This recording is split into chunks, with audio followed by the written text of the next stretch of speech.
اعوذ باللہ من الشیطان الرجیم، بسم اللہ الرحمن الرحیم۔ السلام علیکم۔ اچھی اسلامک ویڈیوز دیکھنے کے لیے ہمارا چینل پنجتن پاک سبسکرائب کریں۔ آج ہم آپ کو بی بی فاطمہ الزہرا سلام اللہ علیہا کے 5 سنہری فرمان سنائیں گے۔ بی بی نے فرمایا، تکبر کی گندگی کو دل سے دور کرنے کا بہترین وسیلہ نماز ہے۔ پروردگار عالم نے والدین کے ساتھ نیکی کرنے کو اپنی ناراضگی کے لیے ڈھال بنایا ہے۔ عورت کے لیے سب سے بہترین یہ ہے کہ نہ وہ کسی نامحرم مرد کو دیکھے اور نہ کوئی نامحرم مرد اس کو دیکھے۔ اللہ پاک نے صلہ رحم کو سبب طویل عمر قرار دیا ہے۔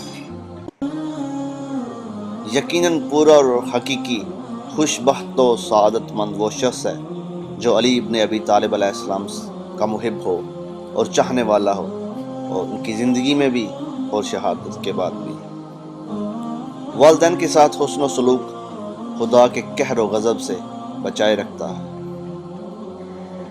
حضرت بی بی فاطمہ الزہرا سلام اللہ علیہا نے فرمایا، جب تم دنیا سے محبت کرنے لگو اور اس پر راضی و مطمئن ہو چکے ہو تو اس وقت فتنوں اور پرآشوب حالات کے ظہور کے لیے آمادہ اور تیار رہنا۔ سبحان اللہ۔